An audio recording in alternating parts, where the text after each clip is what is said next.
Good afternoon. Or is it officially evening by now?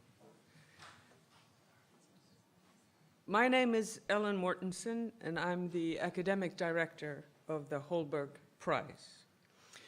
It is a great pleasure for me to welcome you all to this Holberg event, the Holberg Conversation in Oslo.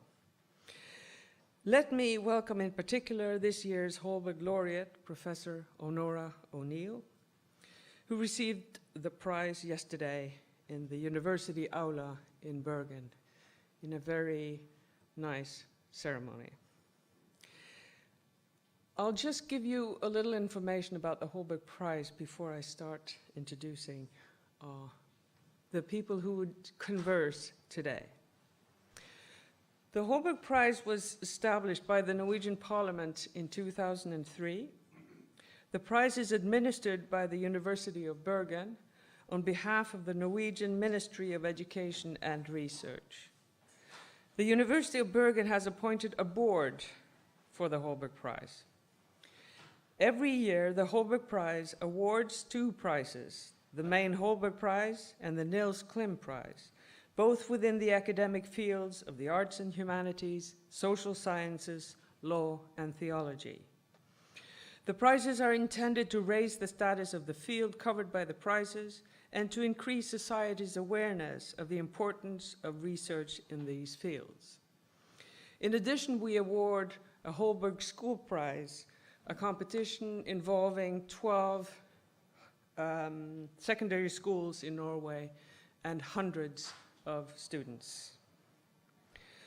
The Holberg Prize and the Niels Klim Prize are awarded by the board on behalf of the University of Bergen and on the recommendation of academic committees, which consist of outstanding scholars in the relevant academic fields. The Holberg Prize is awarded to scholars who have made outstanding research contributions, either within one discipline or through interdisciplinary work. The prize winner must have had a decisive influence on international research. The prize is worth 4.5 million Norwegian kroner, making it one of the most prestigious academic prizes in the world. After a week of celebrations in Bergen of this year's Holberg Laureate Onora O'Neill, there will be this Holberg conversation here today in Oslo between the Holberg Laureate, whose title also is Baroness O'Neill of Bengarve, and Professor Camilla Serck-Hanssen on the theme of trustworthiness before trust. Before I leave the podium to the two professors, let me introduce them both, starting with the laureate. Onora O'Neill is one of the most distinguished and influential philosophers of her generation. Her work on moral and political philosophy, above all her research on Immanuel Kant, has transformed our understanding of the German philosopher and has contributed to a resurgence of interest in his work. In her early books, Acting on Principle from 1975 and Constructions of Reason from 1989, O'Neill challenges received wisdom, which argue that Kant saw reasoning as requiring that we both make it possible for others to understand what we say and to grasp what we do.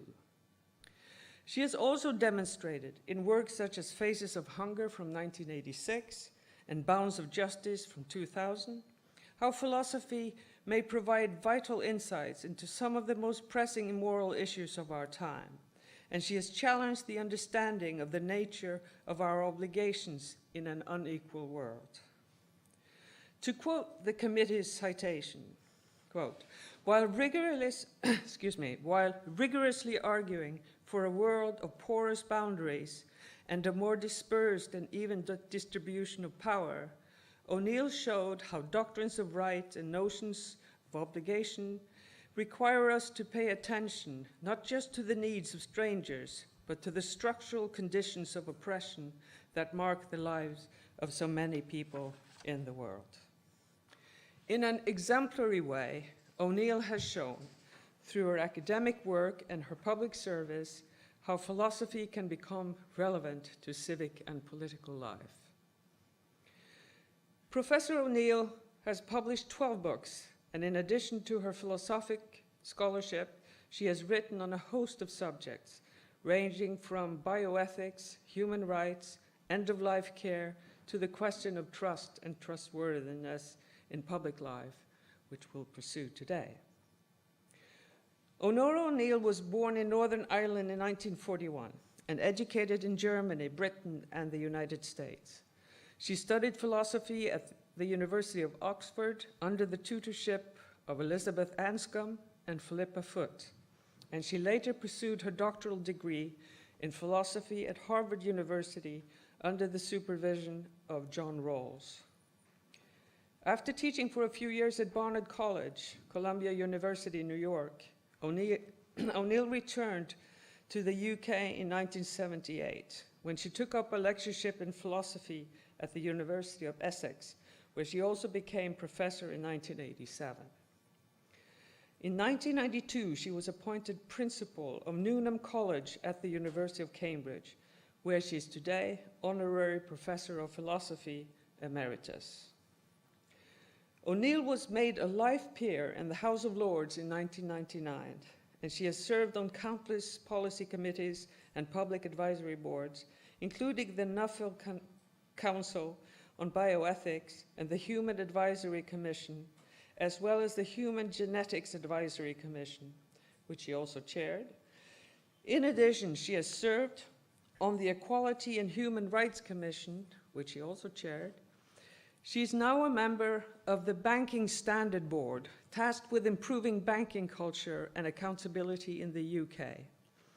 O'Neill has been president of the British Academy and has served as chairperson of the British Philosophical Association.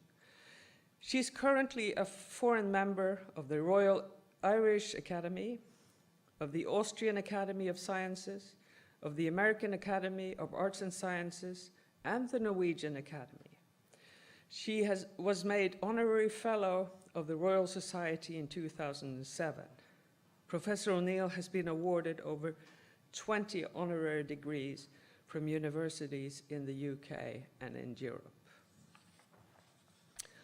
Let me also introduce Professor Camilla Serck-Hanssen, who's professor of philosophy at the University of Oslo.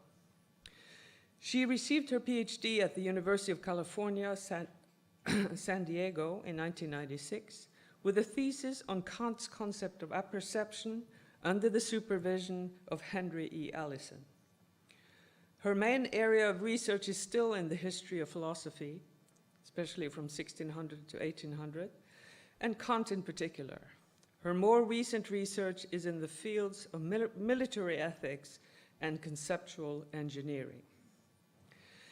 As an internationally oriented Kant scholar, Professor Serck-Hanssen has published a great number of articles in chapters in books on Kant, in renowned journals and publications in Norwegian, German, and English.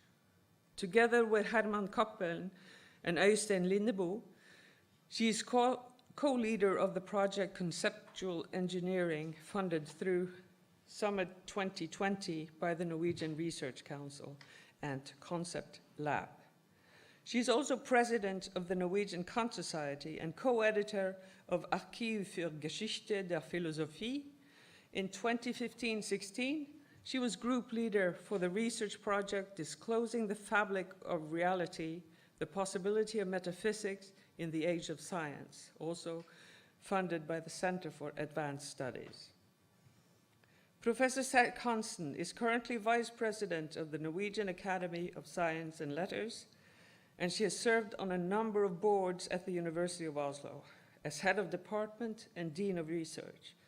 In addition, since 2002, she has been a member of the Norwegian Press Complaints Commission, and she's currently serving as leader of the Defense Ethics Council.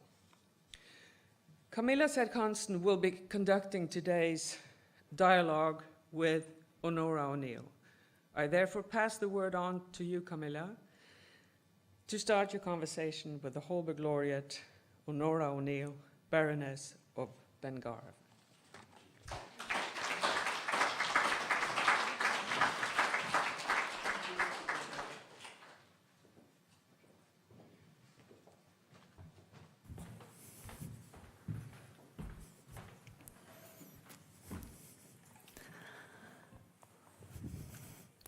So, welcome. First of all, congratulations on the Holberg Prize, Professor O'Neill. It has been a great pleasure to be there in Bergen and to listen to you and the symposium and see the award ceremony. So I'm very happy that I have the chance to continue with the conversation here with a nice public today. And as you may know already, this will be on the topic of trust and trustworthiness. So let me just say to the public that we will have a conversation, but I will also like to draw people in from the public. So after we have chatted for some time, I will open for the public to come with their hands so that we can have a dialogue of more than two. So what we'll do today is to explore the topic of trust. And this is really a topical subject also in this country. And I think that Norwegian, the people, the public, and also the nation pride itself of having a high degree of trust. We're supposedly having a much higher degree of trust than most other places. And what is much discussed in this country from the political point of view is what it takes to maintain this level of trust in the population. But from your work, I already know that you are somewhat suspicious to some of the ways in which we measure trust. So, for instance, especially polls, but also maybe surveys. You think that this is going a little bit in the wrong direction, or that there's something not sufficiently subtle about the way this is approached. So let me pose that as my first question. What is wrong with measuring trusts through polls?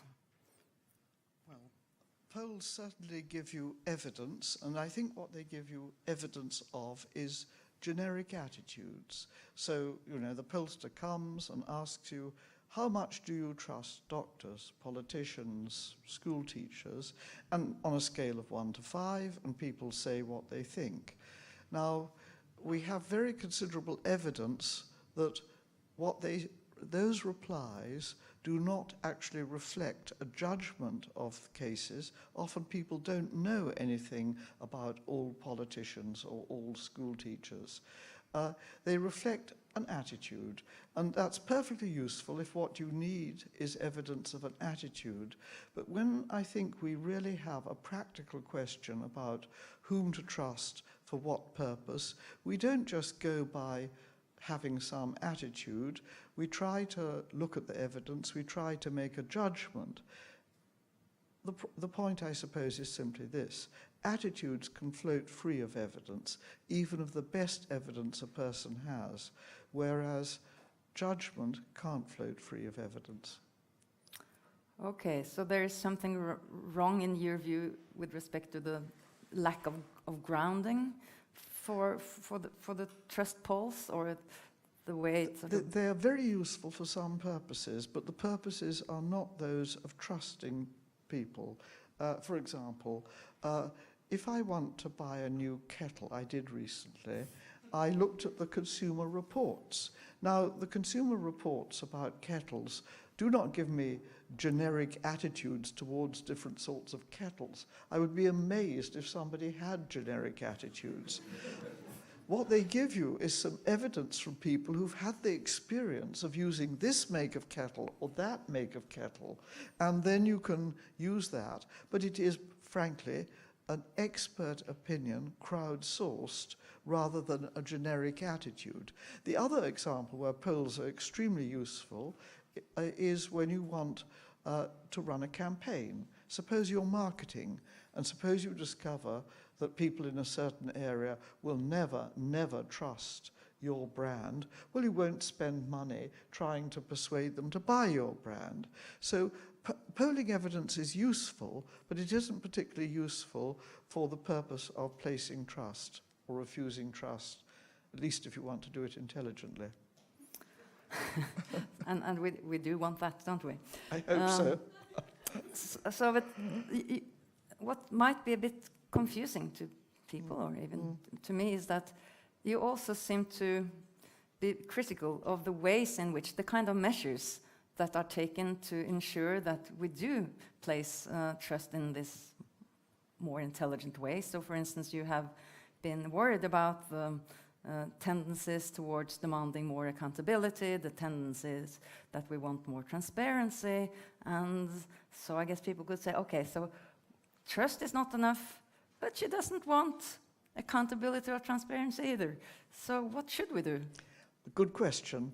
I'm not, in fact, against accountability, but it better also be a bit intelligent. I think you probably all have experienced forms of accountability that are very time-consuming. You have to fill a lot of forms, provide a lot of evidence, measure a lot of things. You're not sure if the measurements are really sound measurements.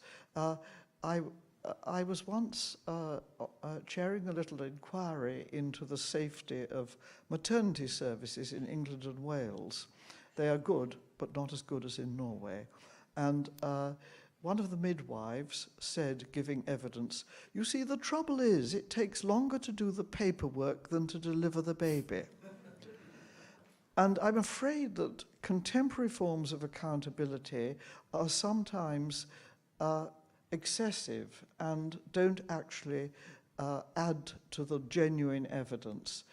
I'm very much in favour of intelligent forms of accountability or rigorous forms of accountability. For example, I think it's a very good thing that we require companies to be professionally audited and then to publish their audited accounts. It is a considerable discipline, not perfect, but considerable.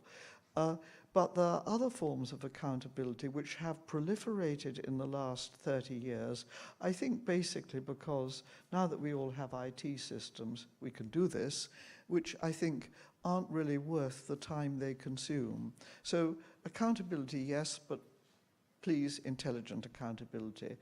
What's wrong with transparency? Well, transparency is absolutely lovely, but it sets too low a standard.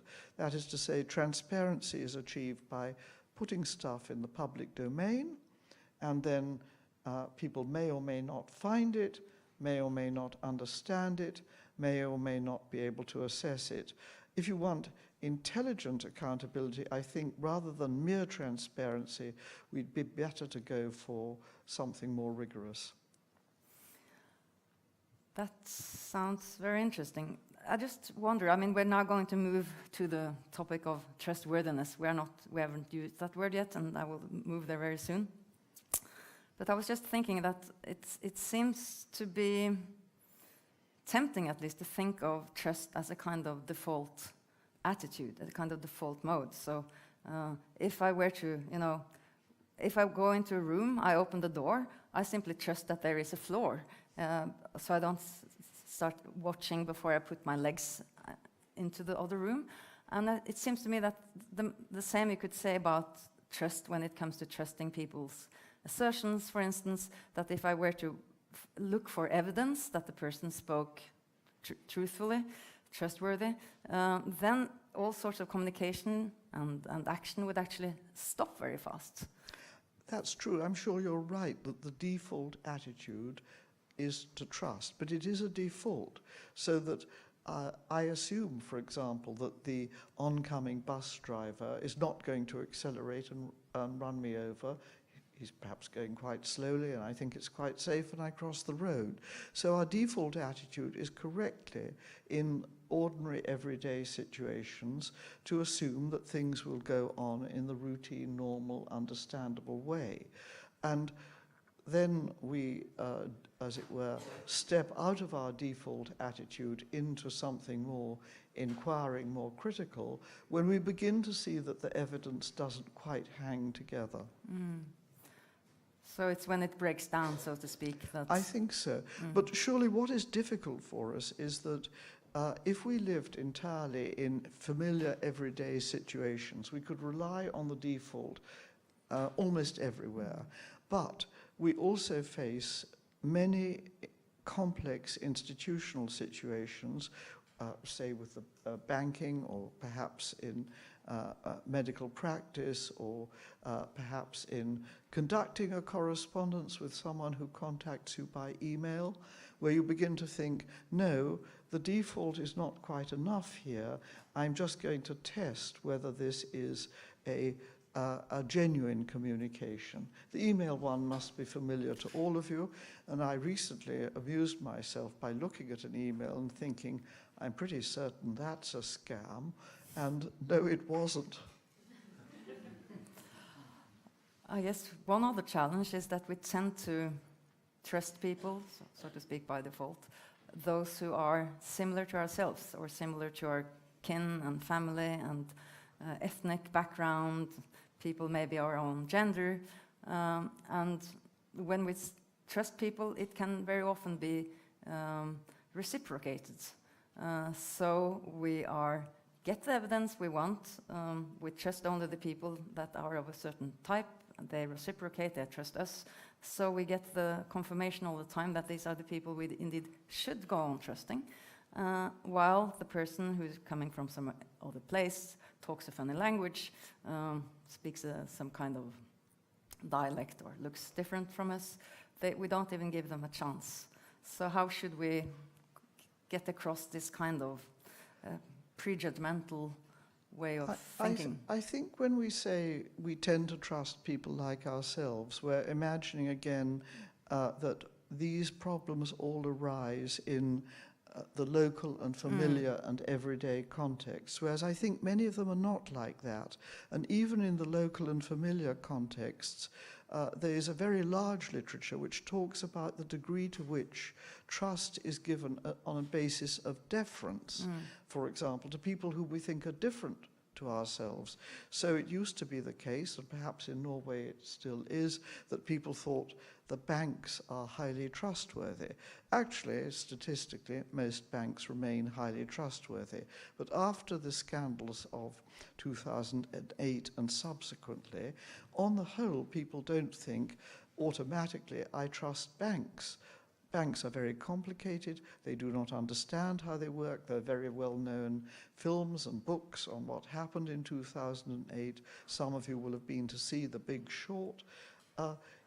On the contrary, people there say, no, I can't really place trust. These may be very prestigious people, or very rich people, but I'm not happy to place trust. So I think it would be a mistake to think that wariness is only about people whom we see as different as other, as speaking in foreign accents and the like. I think that the spread of the thought, the not unreasonable thought, I'm not sure I can judge this one, is quite widespread. And that is part of what it is to place and refuse trust intelligently, actually to think about the cases you meet, to interrogate them. And very often it's a very quick matter. I know, for example, that I am technically totally incompetent to judge the quality of a garage. And so, would they be good at servicing my car? How would I know? But I will do something of a fairly standard sort. I will find a neighbor who gets her car serviced. I will ask, are they okay? If she said, no, they did a terrible job on my car, then maybe I won't trust them. So now we reach the topic of before trust, which is the trustworthiness. Yeah. And as I was preparing for this conversation, it just struck me that we actually lack a Norwegian word. So I think we have the concept of trustworthiness, but there is no single Norwegian word that matches the English word trustworthiness. Would you like to explain that in Norwegian? Because it'd be like much to explain. easier. So in Norwegian, we would say, for instance, troverdighet, German Glaubwürdigkeit, or we would say pålitelighet, which is reliability, so it would be to be credible or to be reliable. But first of all, none of these words in Norwegian have, well, at least the troverdighet has the worthiness in it, but the pålitlighet doesn't have the worthiness in it, and they cover parts of trustworthiness, but not the whole phenomenon, I would say. Yes. So we would have to say being worthy to be trusted. Være verdig til å bli. Yeah. You can see we've had to prepare for this a bit, and it's very interesting to me because most Nordic languages have a word for trustworthiness. And I think the thing about it is that one wants to have a word that covers both what a person says, what they assert is something in which we can have confidence, and that we can have confidence when they make a commitment to do something. So it's both the saying and the doing, but then we have to add in the reliability. So I would say that the three things that I would generally look for in judging a person or an institution to be trustworthy is that they are competent, and that competence shows in what they say and do, that they are honest, and that shows in what they say and what they do. And then in addition, they are reliably honest and competent. They don't, as it were, turn it on for some purposes and not for other purposes. You gave me a very nice example of why the reliability would be. Why did I have to add reliability in? I'm often asked that. Isn't it enough if they're honest and competent?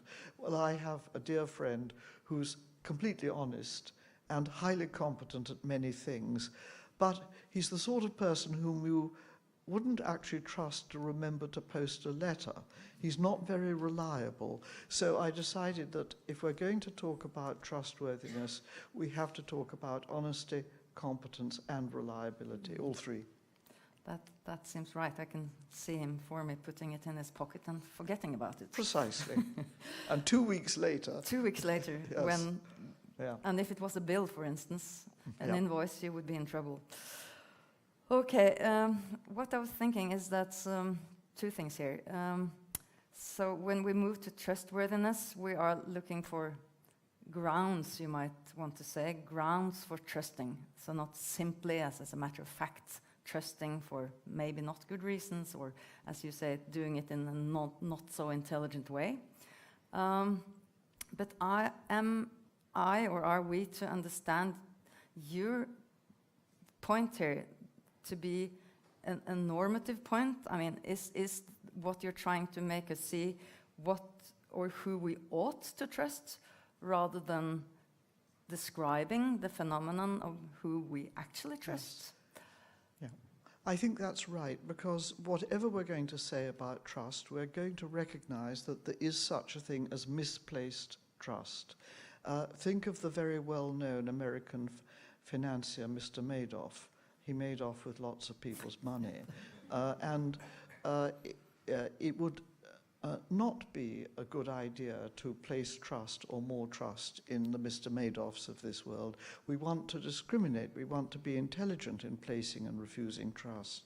But by the same token, we also want, I think, to be intelligent in placing and refusing mistrust. So ideally, you mistrust the untrustworthy and you trust the trustworthy. But the judgments that we need to make are difficult, and in technical and institutionally complex situations, they can get very difficult. So is the should here or the ought, is the idea that is a kind of pragmatic in the sense that it's the kind of thing that it would be prudent, it would, for instance, give me more money in my account? Is that the idea of the norm, or is it more a moral point, whom we ought to trust because they are, let's say, I mean, you said they should be honest. That's obviously some kind of moral virtue. Reliability is maybe more a matter of prudence. Yes, I haven't really thought particularly whether it is mainly a matter of prudence. In some cases, I think it will be a matter of prudence. For example, if you know that your friend caught the shellfish 2 weeks ago, it might be prudent not to eat them if they've not been frozen. And prudence is pretty important in life for all sorts of reasons. But I think that in general, when we make judgments of honesty, these will be partly moral judgments. They will not be only moral judgments, but partly moral judgments. So I think that's very interesting, because I think that much of the discussion of trust is, first of all, it's sort of factual or descriptive. It's an attempt of, for instance, explaining, like developmental psychologists would do, explaining the phenomenon of how it is that we come to acquire this kind of default attitude, what it takes. But they might be interested in a different kind of perspective than what you offer, which is sort of, I find it as a philosopher very interesting what philosophy can contribute to a subject that is so much discussed by other fields. Yes, I think an example that has given me pause sometimes, and maybe you too, is sometimes people say, but I must trust him. For example, I knew some people whose son was taking drugs and he was stealing, including stealing from his own family. And I remember his mother saying, but I must trust him, as she yet again didn't lock up the money or whatever it was. And I think that's a difficult case. I wonder if this could be a good time. Unfortunately, the light is such that I have a... Yes, now I can actually see the public as well. So we feel that we're not only talking to each other, but we are sort of exploring a topic that is of interest to many people in the audience. So if there is anybody who has questions at this point about trustworthiness, I think I saw some faces being a bit surprised when I said that there was no single word that covered this in Norwegian. Maybe you, for instance, you wouldn't agree with me on that, or I know that there are some psychologists present who know something about the background of trust. Yesterday we heard a very nice speech from an anthropologist who told us something about the grounds, so to speak, in our evolution for trust when we were such tiny groups, where the necessity of trusting each other was obvious, and he took that into his account of, also trust. So, as you said when we talked about this a bit before, it would be very sad for us if it turned out that we could only trust a group of, let's say, 30, 40 people. What would that do to our society?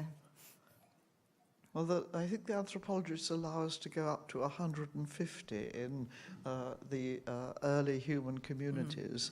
And it's certainly much easier to place and refuse trust within a group the size of a small village. You know who is unreliable. You know who is reliable. You know who is honest. You know who is dishonest in these cases. But it is undoubtedly very much harder when many of the people whose action you have to trust are far away, unknown to you. You know one side of their activity, not others. So it's undoubtedly a problem, not, I think, because we are a more suspicious lot, but because we have constructed more difficult social contexts. That's obviously so. Have I seen the hands? Yes, please. And it would be nice if you said something about your background. You don't have to, but sometimes that's interesting. No, it's not interesting. My question is, do you think new public management, which has been invading public sphere over the last decades, is deteriorating public trust? The question of whether there's been a deterioration is a very interesting one. For the most part, if you take the opinion poll evidence, we don't have good evidence of deterioration because we haven't had repeated polls asking the same questions for long enough. However, it's widely believed there's been a big decline in trust, a big deterioration. there is clearly some evidence in some areas of deterioration, but what the polls will tell us is about generic attitudes rather than about the judgments people will make. So it's, yeah. Actually, today there was, yes. Do I need a mic or can you hear me? I think it's best if you have a microphone. Yeah. Yes. You mentioned that policies to try and hold people accountable could sometimes develop and deteriorate into bureaucratic measures. And Michael Power, in his book about the Audit Society, Yes. wrote a lot about that in the field of handling risk. But could you say something about the principles or practices that you would recommend that could get around that problem? That is such a good question, because I think that one of the things we need to search for are more intelligent forms of accountability than some of those we have introduced. And I would give as an example of a very fundamental, far-reaching form of accountability, financial audit for companies. And I don't think probably there's anybody who thinks it would be very great if each company could invent its own accounts. We had an example of that some time ago in the Enron scandal, where indeed a major accounting firm had been doing some inventing. And therefore, there one thinks it may be very tedious to have the accounts audited, as we do in our institutional lives, but that's actually very important. I get much more skeptical when people invent extremely elaborate forms of accountability for institutions that have traditionally used other forms of accountability. My experience was in much of my university career that we had pretty rigorous ways of assessing students, pretty rigorous ways of assessing research. Now we have ostensibly much more, but it's not clear that those additional measures we have introduced have actually improved our the accuracy of our judgment of what the students achieve or what the researchers achieve. They have certainly irritated a lot of people, they cost a lot of money, they waste a lot of time, they are not loved, as you know. So when you look at something like the university rankings, the Shanghai Jiao Tong rankings, or the Times Higher Education rankings, and not to forget the EU attempt with EU multi-rank, one wonders just how much additional work of this sort is useful. And I would suggest one of the reasons it hasn't been useful is that people have often thought the point is to achieve a ranking, so we know who did better, who did worse. Maybe in holding people to account, a ranking should not be the main aim. Quality thresholds might be more important. I think this brings me to a new or very related topic, and that is the role of experts. I mean, we talked about the small society with people you know and people who are like you and so on, but then we have all these complicated structures, all the things that most of us know nothing about whatsoever. And as many people say, we're facing this new situation where we have this trust now, not in you and me, but in experts on every kind of subject. And at the same time, what experts say and their knowledge is so remote from what people can check and understand and so on. So what is your view on the role of experts in trustworthiness issues? This became a very well-known issue in Britain during the last year after one of our politicians, Michael Gove, said, "We've had enough of experts." Now, the quick answer would be, so would you like your next-door neighbour to take your appendix out when, or what would you prefer?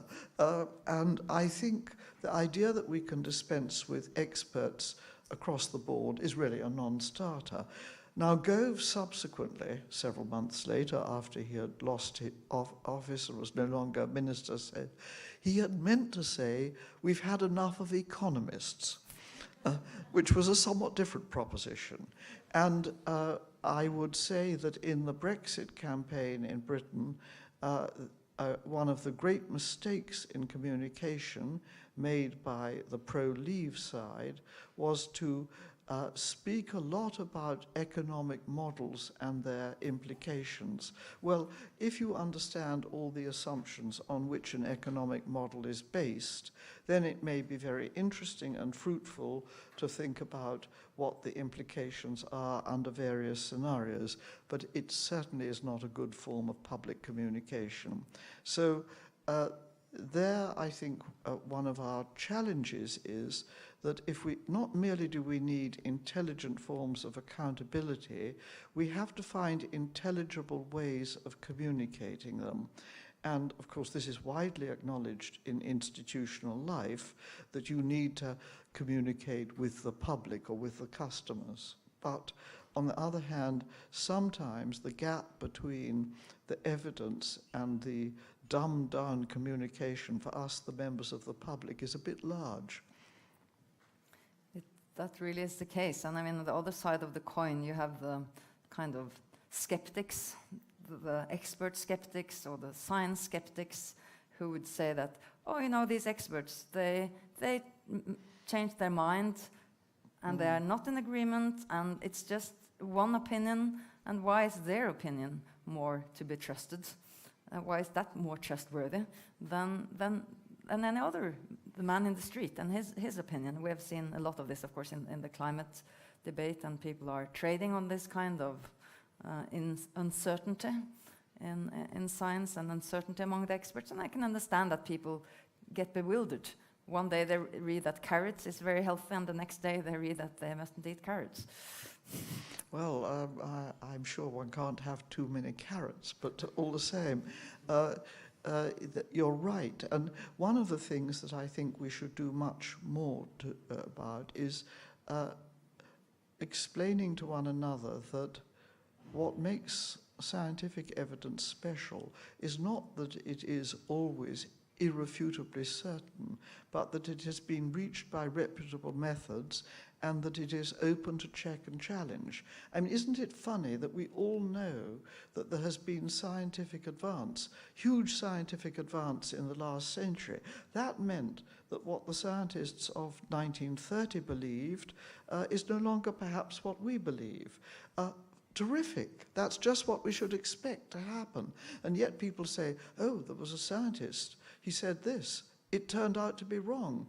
No, that's the proper way for things to go. And that check and challenge is basic. I'll give you a historical example. It's rather an old one, but I think interesting. There was a great deal of cholera in much of Europe in the 19th century, urban populations, sewage in the rivers, and so on. It was particularly acute in London, and many of the doctors and scientists of the day believed it was due to the bad air. And in the Houses of Parliament, they hung up curtains that had been soaked in chlorine bleach to kill the miasma. A physician called John Snow thought he could see a suggestion that it wasn't bad air, but no, it was something in the water. And he looked at the little area in Soho in London where there were the very, very large number of cases of cholera, and he brought a rope and he tied up the handle on the local water pump, and the cholera went away. And this was a very vivid experimental proof. It was the water, not the air. And yet, the people who said it was the air were building on a tradition of centuries of belief. Very interesting story. We have the Semmelweis story as well. I think a lot of Norwegians know about that. Yeah. So is there a question? Yes. 2 questions behind there. Thank you. I'm Helge Skirbekk. I have a question about why we trust each other, why we help each other. But first, when you mentioned miasmas, there's a Norwegian hospital here in Oslo, Ullevål, where they have miasma towers that clean out the air in the old hospital buildings, so that and they're still there. You can see them. So it's a widespread belief, yes. Yeah, it is, or was. It was, yes. The question I was going to ask, why do we help each other? Because when they do these sort of trust surveys, which you mentioned first, there's another way of doing trust research, very popular with economists and psychologists, that you do games. And you see how do people behave in certain conditions. And there's always a precondition that you have to do these games repeatedly, because you have to assume that the people are going to meet again. Yeah. So that you can see how they would behave if when trust is a rational choice. But very often when we trust each other, we do that without having met each other first. And we just meet someone on the street or someone and they need help for something. They've fallen over, then they need to be picked up, or they want money for the bus,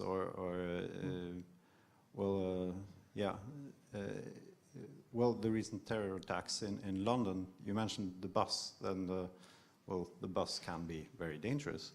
But still, people run towards people and help them. And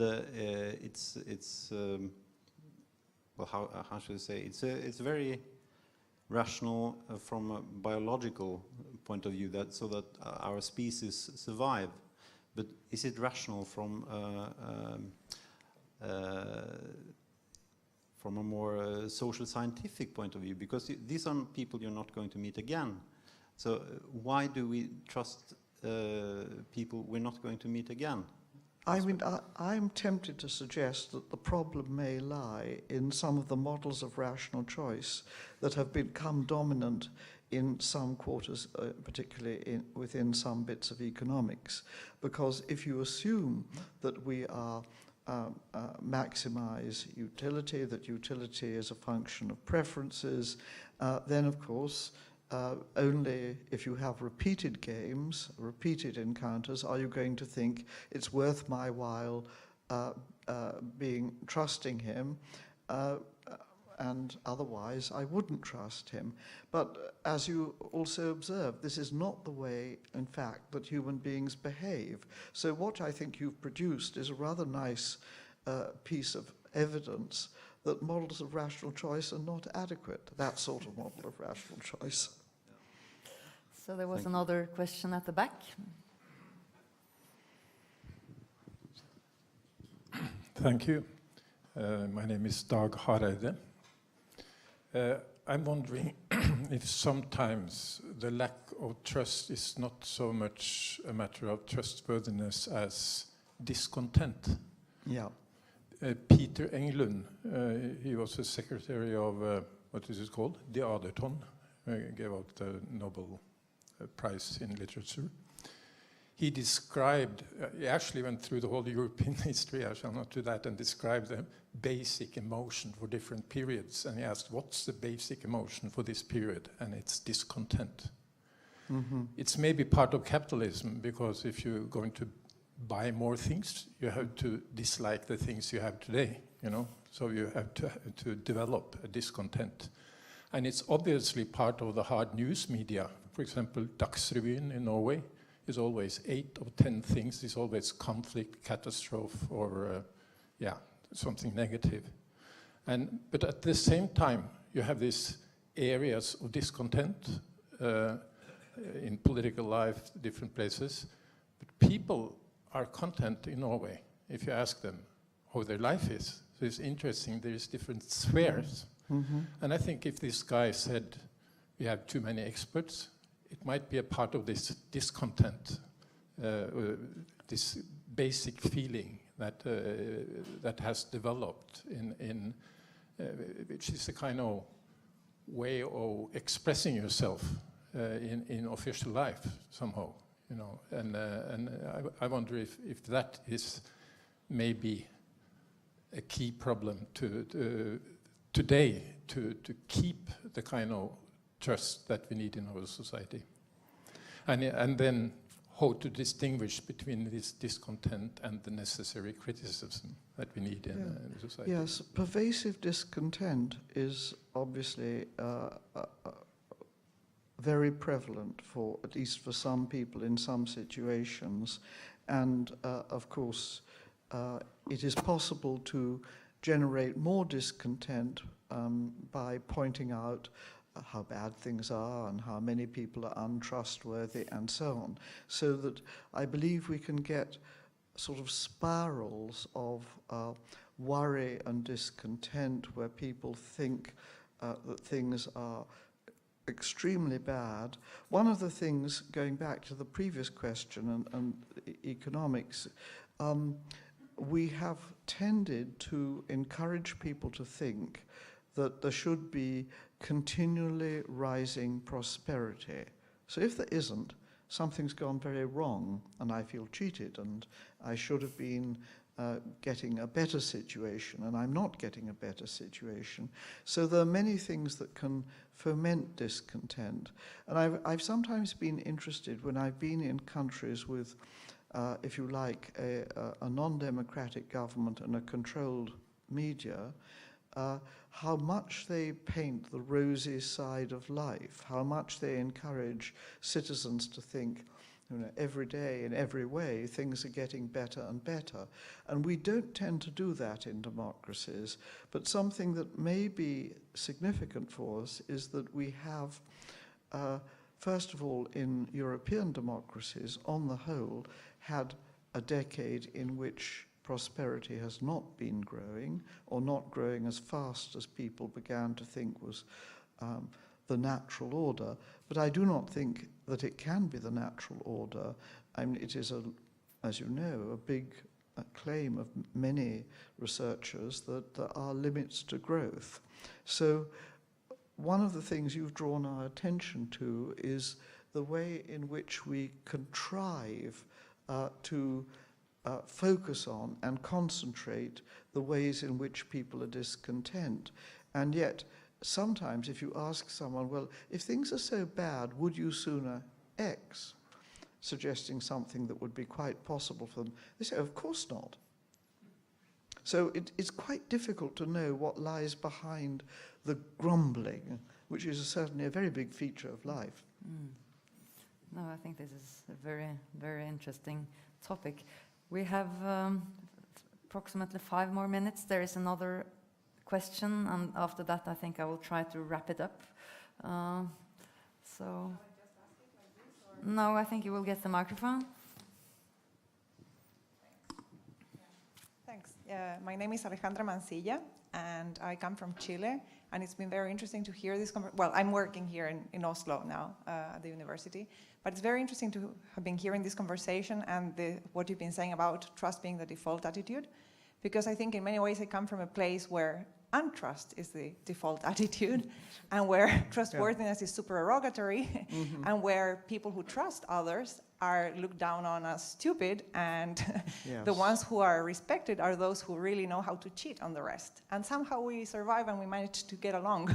So what do you think about that, and how do you think that you build trust in in that kind of society? That is a very interesting question. I would love to hear more about which age groups and which areas the mistrust in Chile has grown, because, of course, after the Pinochet years, there were particular reasons for mistrust. One of my colleagues and friends, Jeffrey Hosking, who's one of our leading historian of the Soviet Union, and he has made an extensive study of trust in the former Soviet Union. And what he observed was, of course, there was a very high level of mistrust in the official culture, the official structures, and indeed in the newspapers. But he also observed that one of the other things was there was a remarkably strong level of trust in personal circles, circles of friendship, people you can trust. And I think it may be the case that depending upon the different situations in a country or society at a certain time, people find that their relations of trust work very well in this context, but not in that context. You nod. Is that something that you would say was the case with Chile? So yeah, so in the popular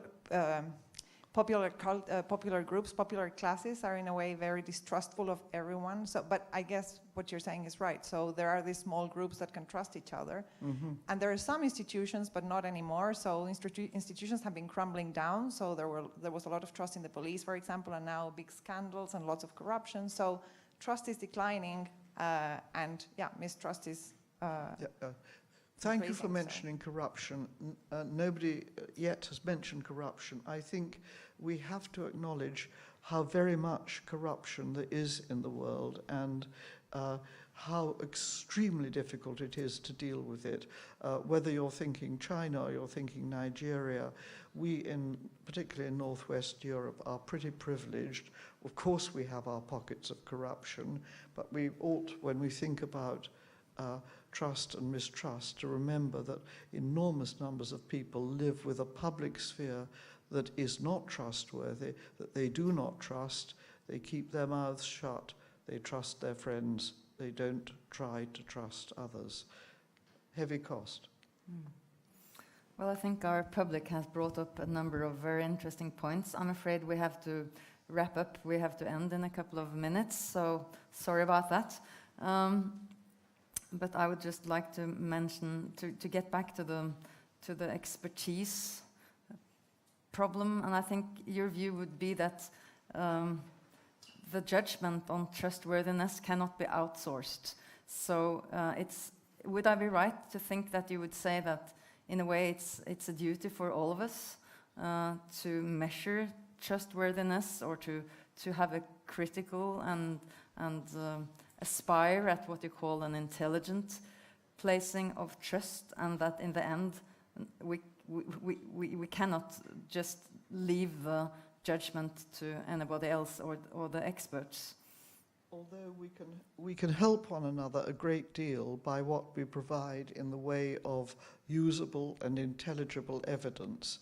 And so it's not a matter of outsourcing, but I definitely find it important if I'm reading about an institution and then I read that they fail to publish their accounts, I do alter my judgment. So it's not, as it were, that this is a do-it-yourself industry where you have to do it all from scratch. But on the other hand, in the end, you have to make a judgment one way or the other. And of course, sometimes it is so difficult.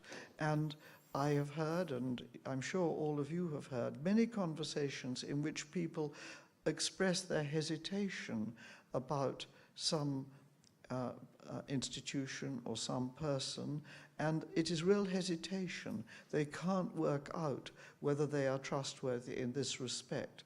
To be more encouraging, however, they don't need to work out whether somebody or some institution is totally trustworthy in every single thing they do all the time and without any margin. They need usually to work out for a particular purpose. So I need to work out, for example, whether that garage can mend my car. I don't need to work out whether they could prepare my income tax return. Thank you. So my very last question is, what about philosophers? Should we be trusted? Are we experts? Should they listen to us, the public? I think that one of the duties of a philosopher is to try to make the arguments on which he or she relies clear and accessible. So to make the assumptions that you use clear and accessible, and the moves that you make. And then that is making it possible for others to judge those arguments.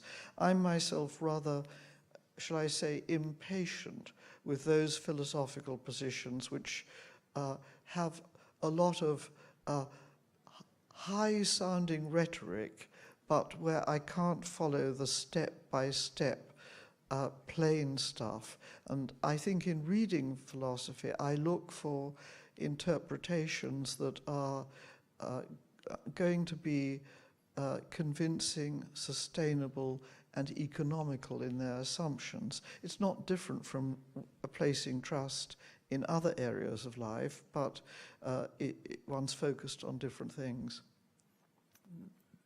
I think that's a very nice answer to the very last question. So thank you a lot, Onora O'Neill. It has been a great pleasure talking to you.